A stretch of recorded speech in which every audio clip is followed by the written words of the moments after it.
महाराष्ट्राचे मुख्यमंत्री एकनाथ शिंदे आणि उपमुख्यमंत्री देवेंद्र फडणवीस यांचं अभिनंदन केलं जात आहे, कारण देशातील एकूण गुंतवणुकीच्या 52.46% परकीय गुंतवणूक एकट्या महाराष्ट्रात आहे।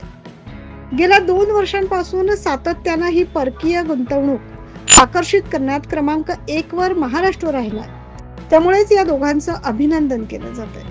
आपल्या महाराष्ट्रात 2024 आणि 25 या आर्थिक वर्षाच्या पहिल्या 3 महिन्यात सुद्धा सर्वाधिक गुंतवणूक करण्यात आली आहे। एप्रिल ते जून 2024 या पहिल्या 3 महिन्यात एकूण 70,795 कोटी रुपयांची गुंतवणूक झाली आहे।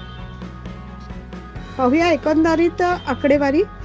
तर दुसऱ्या क्रमांकावर कर्नाटक 19,059 कोटी, तिसऱ्या क्रमांकावर दिल्ली 10,788 कोटी, चौथ्या क्रमांकावर तेलंगणा 9,023 कोटी, तर 5व्या क्रमांकावर आहे गुजरात 8,508 कोटी, 6व्या क्रमांकावर तमिळनाडू 8,325 कोटी, 7व्या क्रमांकावर आहे हरियाणा 5,818 कोटी, 8व्या क्रमांकावर उत्तर प्रदेश 370 कोटी, तर 9व्या क्रमांकावर राजस्थान 311 कोटी। या सर्वांच्या बेरजेपेक्षाही अधिक गुंतवणूक एकट्या महाराष्ट्रात आली आहे। थोडक्यात सांगायचं तर या तिमाहीत देशात आलेली एकूण गुंतवणूक ही 1,34,959 कोटी आहे इतकी रुपये गुंतवणूक असून त्यापैकी 70,795 कोटी अर्थात 52.46% एवढी गुंतवणूक एकट्या महाराष्ट्रात आली।